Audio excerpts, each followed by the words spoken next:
बिस्मिल्लाहिर्रहमानिर्रहीम, अस्सलाम वालेकुम। अली सलमान जी टीवी के तमाम नाज़रीन को जी स्पोर्ट्स आईसीसी टी20 वर्ल्ड कप स्पेशल ट्रांसमिशन में खुश आमदेद कहता है। जहाँ during the ICC T20 world cup रात के इस पहर 11:05 पर आप इस प्रोग्राम को देखते हैं और उस दिन हम बात करते हैं उस दिन खेले जाने वाले मैचेस के बारे में या उस दिन से जुड़ी स्पोर्ट्स की खबरों के बारे में। आज बड़ा ज़बरदस्त दिन रहा जनाब के, जहाँ पे इंडिया और नामीबिया की टीमों के दरमियान मैच खेला गया। वन साइडेड ये मैच रहा।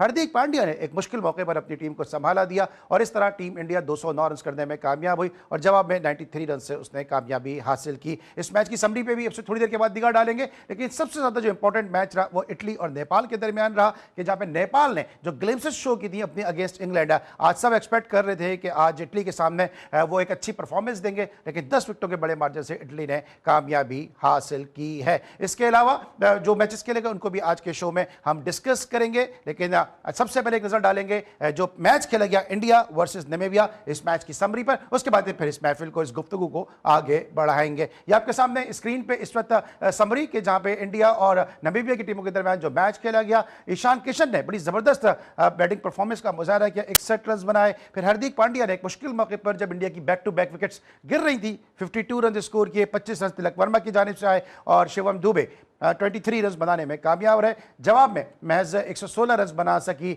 नामीबिया। वरुण चक्रवर्ती 3 विकेटों के साथ नुमाया रहे, 2 विकेटें अक्षर पटेल और 2 विकेटें जो है हार्दिक पांड्या ने हासिल की और यूं 93 रन से जो है वो इंडिया ने इस मैच में कामयाबी हासिल की है। आज के शो में मेरे साथ स्टूडियो में एक ऐसी ज़बरदस्त शख्सियत मौजूद है कि जिन्होंने बहुत ही कम अरसे में जो एफएम की जो स्पोर्ट्स इंडस्ट्री है उसमें न सिर्फ शोहरत बल्कि मकबूलियत भी हासिल की। पाकिस्तान के सरकारी एफएम से वाबस्ता रही और अब एक निजी चैनल से न सिर्फ अपना बड़ा ज़बरदस्त शो कर रही हैं, बल्कि साथ साथ उनका जो यूट्यूब चैनल है वो भी बड़ी तेज़ी के साथ शोहरत और मकबूलियत की मनाजिल तय कर रहा है। और हमें बड़ी खुशी होती है कि जब ख़वातीन इस शोबे में न सिर्फ आती हैं, मेहनत करती हैं और अपनी मेहनत के बलबूते पे अपना नाम और मुकाम बनाती हैं। मेरे साथ मौजूद हैं ऐन ज़रा, शो में खुशामदीद कहते हैं। अस्सलाम वालेकुम मैम। ऐन, वेलकम टू द शो। कैसी आप? ठीक हैं भाई? बिल्कुल जी, अल्लाह का शुक्र। मैचेस एंजॉय हो रहे हैं और आपने बुलाया, बड़ा अच्छा लगा। ऑलराइट, बिल्कुल आपसे बात करेंगे अब तक का जो कुछ वर्ल्ड कप में हुआ। इसके साथ साथ जनाब हमारे पेशावर से स्पेशल करस्पॉन्डेंट इमरान यूसुफजई साहब भी मौजूद हैं, जिनकी ना सिर्फ करंट अफेयर, पॉलिटिकल बीट्स बल्कि स्पोर्ट्स के हवाले से भी बड़ी गहरी निगाह। इमरान यूसुफजई साहब का गाए बगाए हमारे शोज़ में देखते रहते हैं। इमरान को भी शो में खुशामदीद कहते हैं। अस्सलाम वालेकुम इमरान, कैसे हैं आप?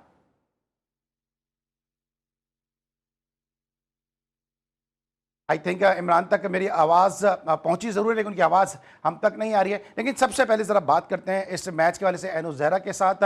ऐन, यहाँ पे एक शिकायत की नामीबिया के कैप्टन ने कि उनके अपने मुल्क में नाइट क्रिकेट खेलने की फैसिलिटीज़ उनको नहीं मिल रही हैं और यहाँ पे भी उनको नाइट में प्रैक्टिस का मौका नहीं मिला। क्या समझती हैं यहाँ पर कि एक ऐसी मिनोस की टीम के लिए कि जिसको इतना ज़्यादा एक्सपोजर भी नहीं है, उसको प्रैक्टिस के मौके भी इंडिया में नहीं मिल रहे हैं, ये अपनी ज़ात में खुद एक कंट्रोवर्सी नहीं है? अगर यही चीज़ पाकिस्तान में हो रही होती कि किसी भी टीम को उसके मैचेस के हिसाब से प्रैक्टिस की फैसिलिटीज़ ना मिलें तो कितनी बड़ी कंट्रोवर्सी बना के पेश कर दी जाती है? देखिए अली भाई, सबसे पहली बात तो ये कि मेरे ख्याल से जो फैसिलिटीज़ हैं वो हर एक के लिए बराबर होनी चाहिए हैं, लेकिन ये इतना बड़ा इशू आपने रेज़ किया है यहाँ पे। लेकिन क्योंकि ये वही आपके वाली बात इंडिया में हुआ है इसलिए ऑल इज़ वेल, वरना अगर ये पाकिस्तान में हुआ होता या इवन अगर किसी और भी मुल्क में हो जाता तो अभी बड़ी बड़ी हेडलाइंस अभी तक लग चुकी होती। इंडियन चैनल्स उनको खुद ही कवर कर रहे होते, बड़े जज्बाती अंदाज में वो जिस तरह से करते हैं। इंडिया को खास तौर पे देखिए, आईसीसी को यहाँ पे स्टैंड लेने की ज़रूरत है, क्योंकि जो वर्ल्ड कप है ना वो बीसीसीआई का नहीं आईसीसी का इवेंट है।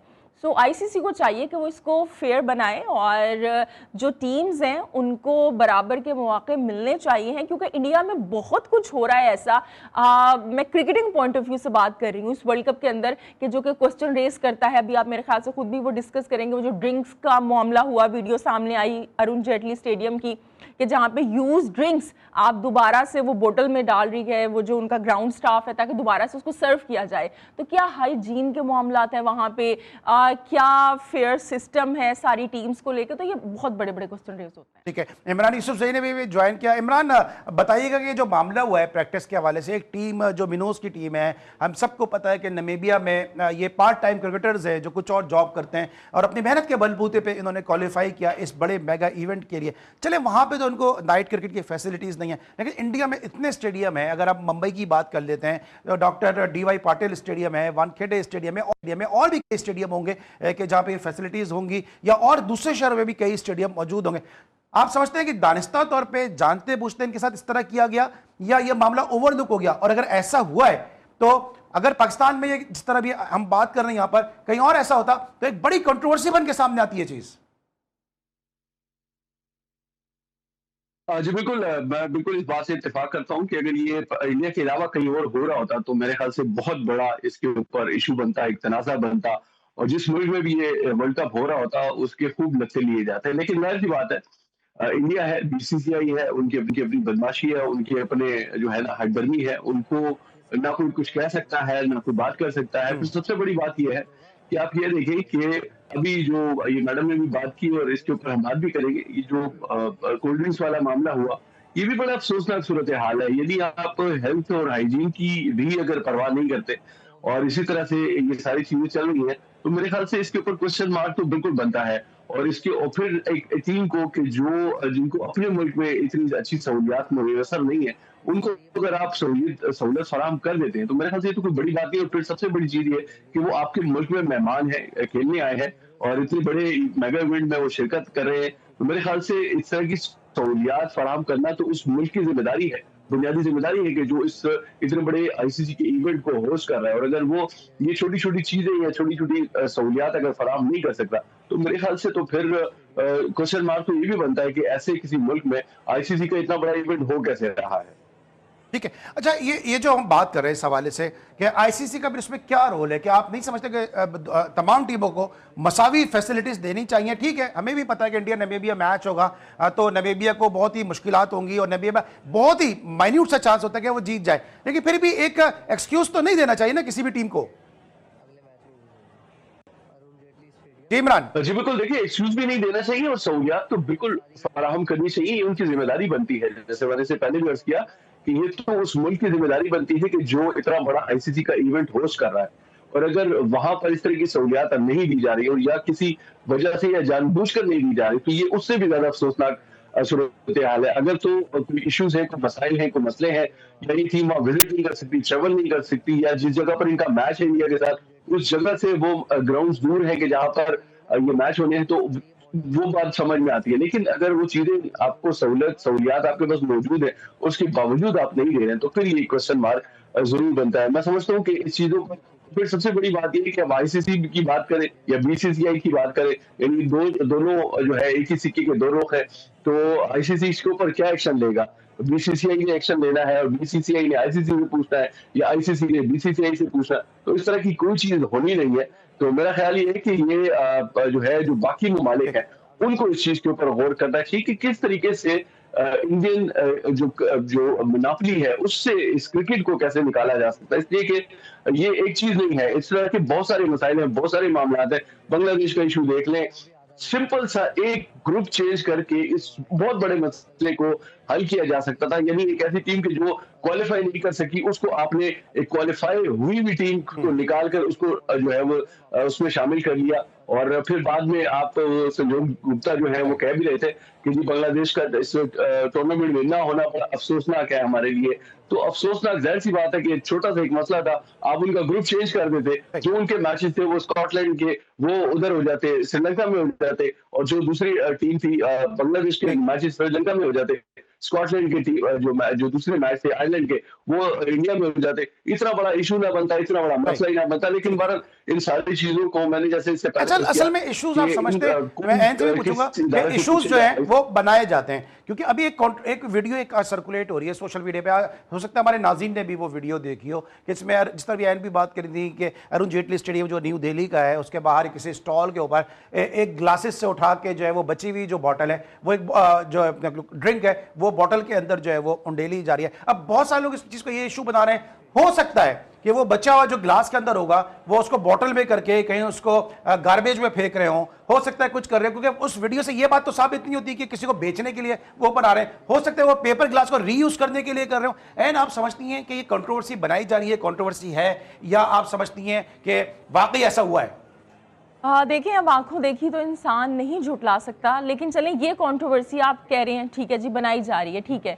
अब वो जो ऑस्ट्रेलियन विमेंस जब ओडीआई वर्ल्ड कप में ठहरी हुई थी, वो जो वाइजैक के होटल में चूहा निकल के आ गया था, वो भी कोई मतलब प्लास्टिक का चूहा था।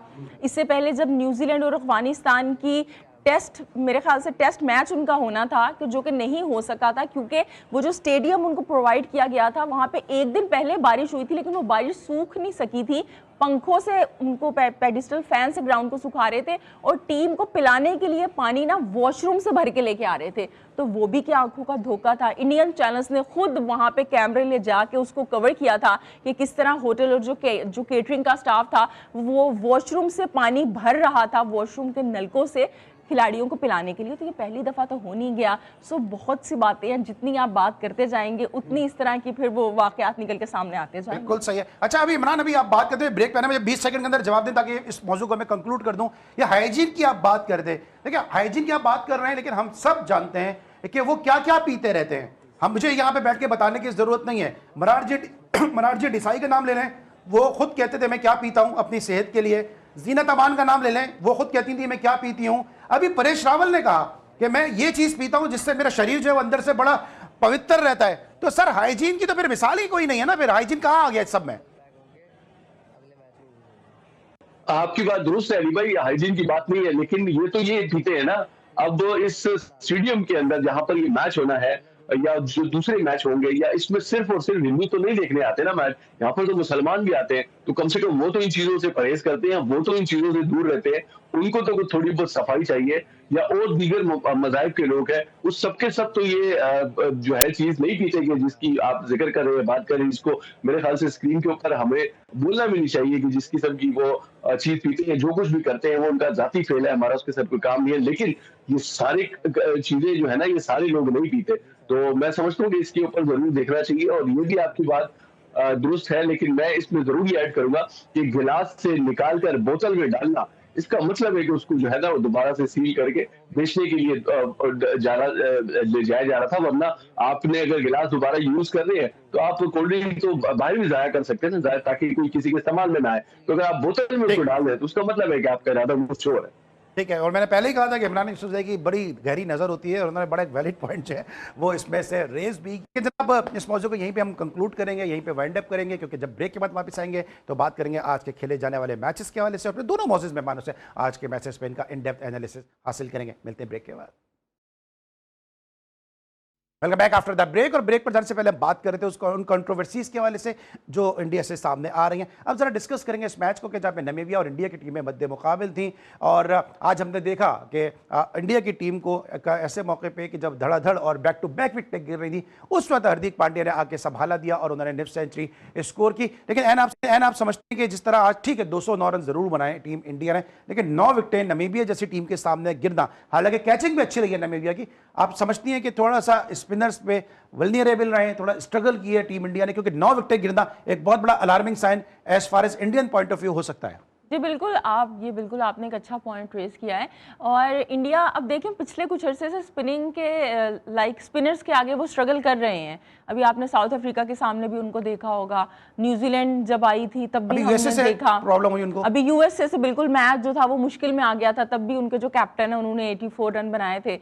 लेकिन यूएसए ने आगे से बैटिंग भी अच्छी की थी, मतलब ऐसा वो नहीं था, इंडिया के मुकाबले पे आके उन्होंने खेला था। 32 रन से मेरे ख्याल से इंडिया की टीम वो जीती थी। लेकिन इंडिया की मेरे ख्याल से ये बात है कि स्पिनर्स के आगे उनको दिक्कत हो रही है और ये बात काफी डिस्कस होना शुरू हो गई। लेकिन एक अच्छी बात है कि देखिए अभिषेक शर्मा उनका एक बड़ा वाइटल उनका एक रोल प्ले करता है, लेकिन वो अनफिट हुआ तो मैं देख रही थी कि संजू आगे 8 गेंदों पे 22 रन उसने बना दिए। मतलब इतना उनका बेंच पर टैलेंट है कि एक दो चले भी जाए उनके मेन प्लेयर तो दूसरे आके जगह भर देते हैं। हमारे यहाँ साइम अयूब इंजर्ड हो गया था तो हम परेशान हो गए थे, हम करें क्या। हमने वो बाबर आजम से भी ओपन करवा दिया उसमें 1 डाउन से ओडीआई में, और मतलब हमारे यहाँ एक प्लेयर जाता है सारी हम सर पकड़ के बैठ जाते हैं। इवन हमने ये एक्सक्यूज कर दिया हारिस रऊफ ने इसलिए मार गए एक टूर्नामेंट में, तो हमने ये एक्सक्यूज कर दिया कि हारिस रऊफ नहीं है, हालांकि खुद ड्रॉप किया, उसके बाद एक्सक्यूज करें। इमरान, आप क्या समझते हैं कि इस तरह 9 विकेटें गिरी, यूएसए के खिलाफ स्ट्रगल किया टीम इंडिया ने? टीम इंडिया हम सब जानते हैं कि इस टूर्नामेंट की one of the best team है, और अगर वो टूर्नामेंट ये जीतते हैं तो यकीनी तौर पे इसमें कोई दो राय नहीं, क्योंकि उनका टैलेंट बहुत अच्छा है, उनका बैच स्ट्रेंथ बहुत अच्छा है। लेकिन जिस तरह यूएसए के खिलाफ स्ट्रगल किया, गो के मैच जीत गए, 49 बॉलों पे 84 किया सूर्य कुमार यादव ने। आज जो है 209 रन किए, स्कोर बोर्ड पे 209 रन बहुत बड़े नजर आते हैं, लेकिन 9 विकेट गिरना ये बता रहा है कि टीम इंडिया में भी कहीं ना कहीं ग्रे एरियाज मौजूद हैं। जी बिल्कुल है अली भाई, मैं इस बात से इत्तेफाक करता हूँ। उसकी वजह ये है हुआ था तो उस ऐसा लग रहा था कि शायद ये 250 से भी ऊपर स्कोर करने की जो है पोजीशन में है, इसलिए कि बड़ी स्पीड के साथ स्कोर कर रहे थे। बहुत तकरीबन 12, साढ़े 11, 12 की एवरेज से स्कोर कर रहे थे। लेकिन जब ऊपर नीचे उनकी विकेटें गिरना शुरू हुई है तो उससे अंदाजा हुआ है कि ये बात एन की इस बात से मैं इत्तेफाक करूंगा कि वो वाकई में थोड़ा सा स्पिन बॉलर्स को लेकर स्ट्रगल कर रहे हैं। जो उनके बल्लेबाज हैं उनसे नहीं खेला जा रहा, और ये एक चीज कम से कम हमारे हक में बहुत अच्छी है। उसकी वजह ये है कि 15 फरवरी को जब मैच होना है तो फास्ट बॉलिंग हमारी चल रही है। हमारे जो प्रीमियर फास्ट बॉलर है उन्होंने 2 मैचेस में 70 रन दिए हैं 7 ओवर में, और सिर्फ 2 विकेटें हासिल की हैं। शाहीन अफरीदी की मैं बात कर रहा हूँ। हमारे पास स्पिन अटैक बहुत अच्छा है। हमारे पास शादाब है, हमारे पास सलमान अली आगा खुद हैं, हमारे पास अबरार हैं, उस्मान तारिक हैं, इसी तरह से साइम अयूब खुद हैं। तो हमारे पास स्पिन अटैक अच्छा है। तो मेरा ख्याल है कि 15 फरवरी का मैच बड़ा मजे का होगा, दिलचस्प होगा, इसलिए कि हमारा थोड़ा सा ज्यादा ध्यान जो है इस मर्तबा जो है उसके ऊपर था, स्पिन अटैक पे। ये देखें कि स्क्वाड में 5 जो है वो स्पिनर्स हैं, 3 फुल टाइम है, 2 जो है पार्ट टाइमर्स हैं। लेकिन उसके बाद सिर्फ 3 स्क्वाड में जो है वो फास्ट बॉलर्स हैं। शाहीन अफरीदी हैं, नसीम शाह है और फहीम अशरफ है। लेकिन मुझे एक चीज की समझ ये नहीं आई है कि पहले मैच में भी और दूसरे मैच में भी जब शाहीन अफरीदी की जो है बॉलिंग लाइन एंड लेंथ के मुताबिक नहीं है और जो बैट्समैन थे उनको उनके ऊपर स्कोर कर रहे थे, तो उसके बाद यानी आप यूएसए के खिलाफ देखें कि उन्होंने 18वें ओवर में 19 रन दिए हैं, और ये दोनों मर्तबा यानी नीदरलैंड और यूएसए को बड़ी टीमें नहीं है, लेकिन उसके खिलाफ अगर आपकी फास्ट बॉलिंग के ऊपर इतना बड़ा स्कोर बन रहा है तो डेफिनेटली ये क्वेश्चन मार्क है। फिर फहीम अशरफ मौजूद थे, उनसे आपने ओवर नहीं करवाया। सलमान मिर्जा से आपने जो है 3 ओवर करवाए, 3.5 ओवर में उन्होंने जो है वो 3 विकेटें ली। लेकिन फहीम अशरफ की मौजूदगी से फायदा उठाना चाहिए था जो सलमान अली आगा है उनको। और फिर मेरे ख्याल से अब एक मैच में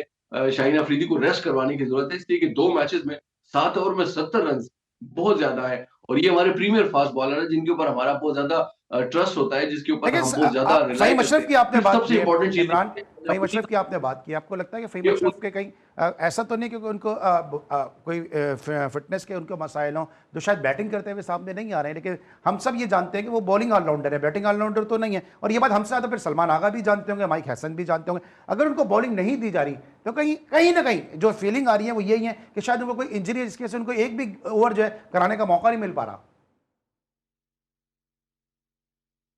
जी ऐसा ही है, और मेरा ख्याल है कि यही मसाइल फिटनेस के जो है वो शायद शाहीन अफरीदी के साथ भी हैं।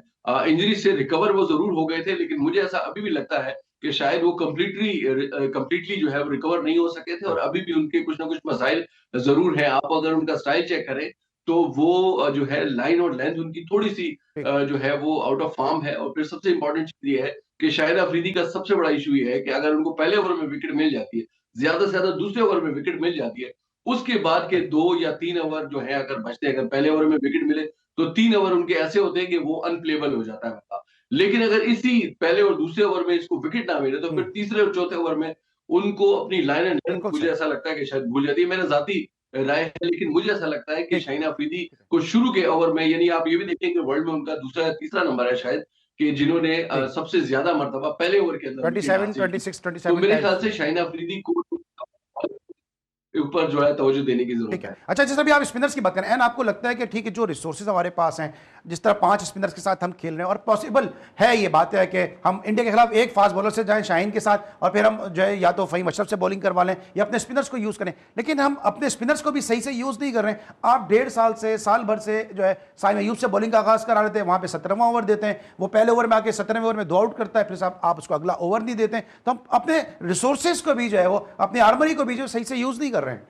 अली सलमान भाई, मेरे ख्याल से कि सिचुएशन के मुताबिक होता है, क्योंकि लाइक कैप्टन तो वो है ना जो कि ग्राउंड में ऑन द फील्ड फैसले करता है, तो हो सकता है ऐसी सिचुएशन होती हो। और जहाँ तक अभी आपने साइम अयूब की बात की है, तो वो आपने वो देखा होगा कि उनके साथ बल्कि साइम अयूब का क्या आगा सलमान ने काफ़ी एक्सपेरिमेंट किए हैं। आपने देखा होगा कि भाई साइम अयूब से ओपन भी करवा रहे हैं, बॉलिंग के अंदर कभी कोई आ रहा है, कभी खुद भी उन्होंने ओपन किया है।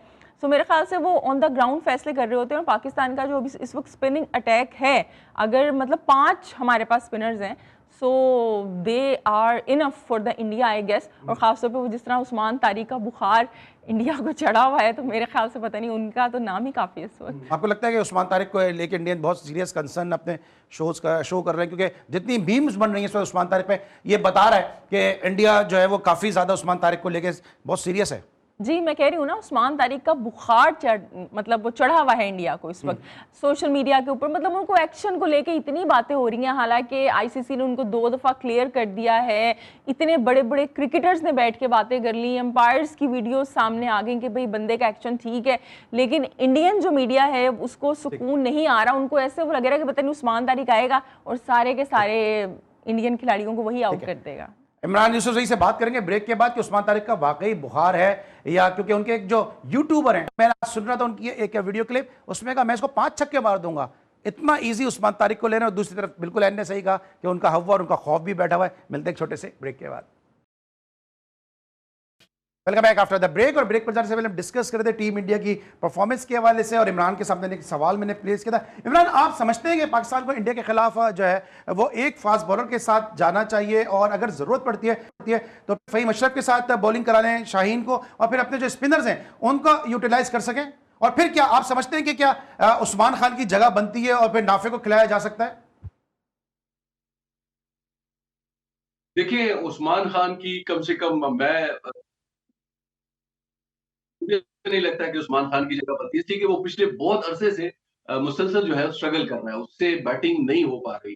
ठीक है, अक्सर अगर आपने नोट किया हो तो उससे विकेट कीपिंग भी नहीं हो पा रही है। तो मेरे ख्याल से इस मैच में, और ये बड़ा इंपॉर्टेंट मैच है पाकिस्तान के लिए भी, और खास तौर पर इंडिया के साथ जब होता है तो मैच कम होता है, जंग ज्यादा होती है। लेकिन मेरे ख्याल से एक नौजवान खिलाड़ी ख्वाजा नाफिस को मौका जरूर देना चाहिए। बाकी जहां तक उस्मान तारिक की बात है, मेरे ख्याल से वो एक बड़ा ट्रम्प कार्ड हमारे लिए संभाल जो है उसकी हैसियत है, इसलिए कि उसको बहुत कम जो बल्लेबाज है उन्होंने देखा हुआ है। अच्छा, फिर एक बड़ी दिलचस्प चीज़ है कि उसके बॉलिंग एक्शन को लेकर बिला वजह की जो है ना वो कहानियां बनाई जाती है।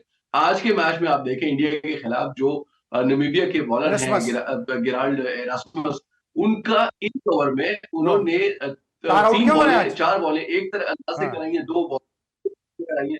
अब वो किसी को नजर नहीं आ रहा, यानी सारा मलबा जो गिरता है वो या तो पाकिस्तानी बॉलर्स के ऊपर गिरता है या उसके ऊपर गिरता है कि जिससे इनको खौफ होता है। तो मुझे ऐसा लग रहा है कि एन ने भी जिस तरीके से कहा कि उनके ऊपर जो है वो बुखार चढ़ा हुआ है इंडिया के ऊपर उस्मान तारिक का, तो मेरे ख्याल से ये बुखार इनको ले डूबेगा अगर उस्मान तारिक को ये समझ नहीं सके, और अगर ये जो ओवर कॉन्फिडेंट होकर बात करेगी जी 5 छक्के 6 छक्के, आप उसको 1 छक्का भी लगा देंगे तो बड़ी बात होगी, इसलिए कि वो बड़ा खतरनाक बॉलर है। मजे की बात ये है कि चूंकि मैं उस्मान तारिक को पर्सनली भी जानता हूँ, ये फास्ट बॉलर था और ये बैटिंग भी बड़ी अच्छी करता है। इसको अभी तक मौका नहीं मिला बैटिंग, लेकिन ये बैटिंग भी बड़ी अच्छी करता है और ये बेसिकली फास्ट बॉलर था। किसी एक मैच में जो लोकल मैच थे पेशावर के, वहां पर इसकी कोई इंजरी थी तो ये बॉल नहीं कर सक रहा था, फास्ट बॉलिंग नहीं कर पा रहा था। तो उस दिन उस और बॉलिंग की इसकी जरूरत पड़ गई, तो फिर इसने स्लो बॉलिंग की थी और इस अंदाज की बॉलिंग की थी। तो वो उसके बाद इतना अच्छा हुआ, कुछ विकेटें विकेटें भी ली थी इसने, मुझे बताई थी ये बात। तो उसके बाद से इसने अपना ये स्टाइल चेंज किया और फिर अब वो बड़ी अच्छी बॉलिंग करता है। उसका एक जो ठीक एक है। अच्छा, आपने नेचुरल बॉलिंग की अंदाज बात है, की, जो क्योंकि पॉज है उसका, वो पेशावर में ही राशिद खान भी काफी क्रिकेट खेले, इस्लामिया कॉलेज से भी वो खेलते रहे, जो बड़ा जबरदस्त क्रिकेट ग्राउंड भी है, बड़ी जबरदस्त जो यूनिवर्सिटी भी है। क्या लगता है आपको ये राशिद खान का जो स्टेटमेंट आया, उन्होंने पाकिस्तान का नाम नहीं लिया है, लेकिन साथ साथ उन्होंने कहा कि जी हमारे ग्रुप में साउथ अफ्रीका जैसी टीम है, हमारे ग्रुप में जो है वो दीगर मजबूत टीम है, इशारा उनका जो था वो पाकिस्तान की तरफ था। ये स्टेटमेंट उनका देना बनता था, और पहले तो उन्होंने एतराज नहीं किया ग्रुप में, इससे पहले भी जब वो सेमीफाइनल में पहुंचे जब उन्होंने एतराज नहीं किया। अब वो लैम एक्सक्यूजेस दे रहे हैं और हारे वो किसी और से हैं, वजह कोई और है, और जो उनकी फिंगर पॉइंट आउट कर रहे हैं वो पाकिस्तान की तरफ कर रहे हैं। देखिए अली भाई, इसमें हमारे पश्तों में एक कहावत है कि बेटी तुझे सुना रही हूँ और बहू तू सुन। उसका तर्जुमा ये है कि यानी कह मैं रही हूँ बेटी को, लेकिन सुना बहू को रही हूँ। तो वो कुछ इस टाइप की एक मुहावरा है और ये एग्जैक्टली हाल है। राशिद खान का मसला ये है कि वो आपकी बात दुरुस्त है, हारे किसी और टीम से है, किसी और की वजह से वो जो है इस टूर्नामेंट से बाहर हुए, लेकिन लेकिन मैं समझता हूँ कि बड़ा जबरदस्त मैच था। उन्होंने उस राशिद खान की और अफगानिस्तान की टीम ने बड़ी अच्छी फाइट की, लेकिन उनकी अपनी गलती थी। देखिए दूसरे सुपर ओवर में अजमत उमरजई जो है वो अच्छी बॉलिंग उसने बैटिंग की थी पहले सुपर ओवर में।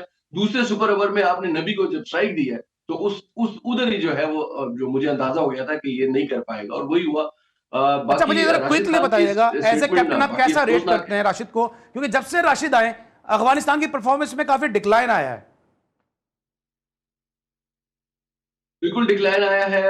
एज कैप्टन मेरे ख्याल से उनको थोड़ा-सा अपनी परफॉर्मेंस के ऊपर जो खुद गौर करने की ज़रूरत है और अगर ये कप्तानी किसी और को हवाले करके सिर्फ अपनी बॉलिंग के ऊपर और बैटिंग के ऊपर फोकस करें, तो मेरे ख्याल से वो एक अच्छे ऑलराउंडर हैं और बड़ी अच्छी परफॉर्मेंस उनकी रही है और म मैच में जब भी उनकी टीम जीतती है, उसमें उनका बड़ा कलीदी रोल होता है। लेकिन मेरा ख्याल ये है कि ज़ाहिर है कि जो कप्तानी है उसका प्रेशर जैसे कि मैंने आपको बताया ना दूसरे सुपर ओवर में जो इन्होंने नबी को स्ट्राइक दी है दूसरे सुपर ओवर में, वो ज़ाहिर है कि कप्तान का फैसला होगा। तो उस फैसले ने जो है उनको मरवा उस दिया मेरे फैसले ने ख्याल मैच से, हरवा वरना दिया, ये 24 स्कोर है उस फैसले ने मैच हरवा दिया। थोड़ा सा बात कर लेते हैं पीएसएल की ड्राफ्ट में, भी वक्त महदूद है। एंड बताइएगा कि पीएसएल की ड्राफ्टिंग से आप मुतमईन हैं, जो ऑक्शन हुआ इनफैक्ट उससे आप मुतमईन हैं, क्योंकि बहुत सारे ऐसे प्लेयर हैं जो परफॉर्मर हैं, उनका नाम ऑक्शन लिस्ट में ही नहीं था, और फिर जो सिलेक्ट भी हुए उनके ऊपर भी थोड़े से क्वेश्चन मार्क हैं। अच्छा, सबसे पहली बात ये कि ऑक्शन हुई है, हम पीसीबी पे इतना तनकीद करते हैं तो एक स्टेप है ये पीसीबी की जानिब से। सो ऑक्शन हुई, खुशी भी हुई और देख के मज़ा भी आया, उससे क्वेश्चन भी रेज होते हैं। बहुत से ऐसे खिलाड़ी हैं, हम अभी बात भी कर रहे थे, खुर्रम मंजूर हैं, कामरान अकमल हैं, अली इमरान है मेरे ख्याल से, बिल्कुल उमर अकमल हैं, मतलब काफ़ी ऐसे प्लेयर्स हैं कि जो हो सकते थे ऑक्शन के अंदर। अब देखें, पिक होना ना होना अलग बात है, बहुत से ऐसे प्लेयर्स हैं जो कि नहीं पिक हो सके, अनसोल्ड गए वो, लेकिन उनको रखना चाहिए था। सो इसके अलावा बाज़ ऐसे प्लेयर्स हैं जो कि मैं कहूँगी नया टैलेंट है, ख़ासतौर पे इमर्जिंग टैलेंट में उनको पिक किया जा सकता था, नहीं किया गया। हुरैरा हैं, मुबस्सिर हैं, मतलब ये ऐसे नाम हैं, धानी हैं, उनको चांस देना चाहिए था। को नहीं लिया, बिल्कुल बेस्ट बॉलर था वो, शहजाद था फिर इस्लामाबाद का। तो ये जो इस तरह के नाम है ना इमर्जिंग प्लेयर्स को लेके, इन पे मुझे अफसोस हुआ कि इनको चांस मिलना चाहिए। इमरान, आपकी भी बड़ी गहरी निगाह है पीएसएल के जो ऑक्शन हुए इससे आप मुतमईन हैं? अभी इतने सारे नाम एन ने भी गिनवाए, अब बहुत सारे लोग ये बात करेंगे जो उमर अकमल क्रिकेट नहीं खेल रहे हैं, खुर्रम मंजूर बहुत ज्यादा एजेड हुए, पिक हो या ना हो, लेकिन बतौर पाकिस्तानी, बतौर प्रोफेशनल क्रिकेटर इनका ब्रेड एंड बटर है। आप नहीं समझते कि एहसान अली हुए, खुर्रम मंजूर हुए, उमर अकमल हुए, इन जैसे प्लेयर का नाम एटलीस्ट पाकिस्तान खेले हुए प्लेयर हैं, ऑक्शन लिस्ट में तो होना चाहिए था। ऑक्शन लिस्ट तक में अनाउंस नहीं हुआ इनका नाम। जी बिल्कुल, ऑप्शन लिस्ट में होना चाहिए था। फिर उसके बाद देखिए अगर वो पिक होते या नहीं होते, ये तो ज़ाहिर सी बात है, किस्मत की भी बात है। और फिर जो फ्रेंचाइजीज है उनकी अपनी चॉइस है, उनको जो खिलाड़ी उनको सूट करता है या अपने स्क्वाड में जिसको वो देखना चाहते हैं, रखना चाहते हैं, वो उसी को सेलेक्ट करेंगे। तो मेरे ख्याल से ऑप्शन लिस्ट में जरूर होना चाहिए था। लेकिन ये भी एक अहम चीज है कि देखिए अब जो पीएसएल है वो 11वें साल में दाखिल हो रही है। तो मेरा ये ख्याल है कि जो बहुत सारे प्लेयर्स ऐसे हैं कि जिन्होंने खेल लिया है, 10 साल ये भी खेले हैं, उसके बाद पाकिस्तान को भी रिप्रेजेंट किया है। तो मेरे ख्याल से बहुत सारे खिलाड़ी ऐसे हैं जिनको अब रेस्ट करना चाहिए या कोचिंग की साइड पर आना चाहिए या अपनी एकेडमीज वगैरह का सिलसिला करना चाहिए। लेकिन देखिए ना, शाहनवाज धानी हुए, कोचिंग करने वाले, शाहनवाज धानी हुए, मुबस्सिर हुए, हुरैरा हुए, अभी आपके मुश्ताक कलोड़ो बेस्ट आपके बॉलर बने, ओजीडीसीएल से उन्होंने परफॉर्म किया, कराची से परफॉर्म किया। शहजाद आपका प्रेसिडेंट कप का बेस्ट बॉलर है, एमर्जिंग कप में गया। मुश्ताक कलोड़ो आपका शाहीन के साथ गया। आप अपने इस टैलेंट को क्यों नहीं, पीसीबी इनको फोर्स करता कि भाई इस टैलेंट को हमारे जाया नहीं करने? फिर हम कहते हैं हमारे पास प्लेयर नहीं है, क्योंकि ये लड़के फिर बदल होके माइग्रेशन हासिल कर लेते हैं, कोई अमेरिका चला जाता है, कोई ओमान चला जाता है, कोई जो है वो यूएई से खेल रहा होता है, और फिर हम पिक कर लेते हैं, उनको। इमरान, फिर हम पिक भी कर लेते हैं और फिर वो हमारे अगेंस्ट भी खेल रहे होते हैं। जी बिल्कुल अली भाई, मैं ये कह रहा हूँ कि ये फिर जाहिर है कि बददिल हो जाएंगे और मुल्क छोड़ के जाएंगे, दूसरी टीम की तरफ से खेलेंगे। फिर एक मौका ऐसा आएगा जैसे एहसान आदिल को हमने देखा 2015 में, उसने पाकिस्तान के लिए खेला और 2026 में वो पाकिस्तान के खिलाफ खेला। ये सारी चीजें ऐसी हैं कि इन चीजों को एड्रेस करने की जरूरत है। मेरे ख्याल से पीएसएल तो जाहिर है कि ब्रांड है, कोई और ऐसे डोमेस्टिक टूर्नामेंट्स को भी बहुत अच्छा कैलिबर देने की जरूरत है, ताकि जो जो खिलाड़ी रह जाते हैं या जो इमर्जिंग या नए प्लेयर्स, जिस तरह की इन्होंने बात की कि जो नए प्लेयर्स जिनको मौका नहीं मिल सका, उनके लिए कोई इस तरह के डोमेस्टिक टूर्नामेंट्स और ज्यादा रखने की जरूरत है, ताकि जो खिलाड़ी अगर पीएसएल से रह जाते तो एटलीस्ट उनको दूसरे डोमेस्टिक टूर्नामेंट जो है, जैसे नेशनल कप होता है या दीगर टूर्नामेंट्स है या मजीद टूर्नामेंट्स, इसमें जो है डोमेस्टिक जो सिस्टम है उसमें ऐड करने की जरूरत है, ताकि वो खिलाड़ी देखिए वो खिलाड़ी भी खेल सके। जरा मेरे पास वक्त कम है, मैं एन से भी ले लूं। अभी अभी अहमद शहजाद जो है शो में रो पड़े, उन्होंने कहा मेरा 9 साल का बच्चा जो है मुझे क्रिकेट खेलते हुए देखना चाहता है, लेकिन मुझे कोई पिक नहीं कर रहा, मेरा नाम ऑप्शनल लिस्ट पे भी नहीं है। लेकिन आपको याद होगा कि पीएसएल से रिटायरमेंट तो उन्होंने खुद ली थी, उसके बाद तो कोई स्टेटमेंट उनका आया नहीं है कि जी मैं रिटायरमेंट अपनी वापस ले रहा हूँ। देखें, जो ये अहमद शहजाद की आप बात कर रहे हैं, अहमद शहजाद बड़े अच्छे कंटेंट क्रिएटर हैं। वो यूट्यूब पे फोकस करें, उनका बेटा उनको देख के काफ़ी खुश होगा। ठीक है, तो करिए वो यूट्यूब पे फोकस करें, क्रिकेट पे फोकस नहीं करें। इमरान, आप इससे किस हद तक मुत्तफिक हैं? जो जिस काम में अच्छा है वो वही करे। जी इमरान जी, अहमद शहजाद ने बहुत अच्छी पाकिस्तान के लिए, और जितना उन्होंने खेला है, पीएसएल में खेला या पाकिस्तान को रिप्रेजेंट किया, अच्छे तरीके से खेले और अच्छे तरीके से उन्होंने रिटायरमेंट लिया। तो मेरे ख्याल से अब अपने बेटे को वो ये बताएं कि जी मैं खेलता था और अब नहीं खेल रहा हूं, तो अपने बेटे को। लेकिन आपको लगता है कि जैसे आप दूसरे प्लेयर की बात करते हैं, अहमद का केस थोड़ा डिफरेंट इसलिए कि उन्होंने खुद, आपको याद होगा ऑनर इन्होंने कहा कि मैं पीएसएल से रिटायरमेंट ले रहा हूं। उसके बाद मैंने तो उनका स्टेटमेंट नहीं देखा कि मैं पीएसएल से रिटायरमेंट अपनी वापस ले रहा हूं। जब आप रिटायरमेंट ले रहे हैं तो इसका वापस लेने का भी तो ऐलान करें ना। जी बिल्कुल, और अगर वापस लेने का ऐलान करते तो हो सकता है कि उनका नाम ऑक्शन लिस्ट में शामिल किया जाता, और फिर शायद हो सकता है कि कोई ना कोई फ्रेंचाइज या उनके अपने शहर की जो फ्रेंचाइज थी, कम से कम वो उनको पिक कर लेती। लेकिन मेरे ख्याल से अगर इस तरीके से उन्होंने रिटायरमेंट ली है और अपनी मर्जी से रिटायरमेंट लेने के बाद वो दोबारा उन्होंने रिटायरमेंट का फैसला वापस नहीं लिया, तो वापस फिर ले लिया, उनको ये बिल्कुल किला बनता वापस नहीं। लेना चाहिए। Thank you so much Imran Yousafzai, thank you so much Enu Zahra, हमारे साथ आज के शो में आप मौजूद थी। और नाज़रीन, आज आपने शो में देखा होगा कि आज का जो हमारा शो था वो एन था। इमरान यूसुफजई, एनु ज़हरा और अली सलमान, और अब एन के बाद आता है गैन, यानी गैन से गायब। तो कल मैं गायब होऊंगा, इंशाल्लाह संडे को मैं आपको दोबारा ज्वाइन करूंगा। कल आपके साथ ज़ारा शफी इस शो को होस्ट करेंगी। तो संडे तक के लिए मुझे इजाजत दीजिए, और इस शो से कल तक के लिए इजाजत हम यहां से आपसे लेंगे। कल इंशाल्लाह ज़ारा शफी आपको इस शो में खुश आमदेद कहेंगी। कल तक के पर संडे तक के लिए अल्लाह हाफिज़।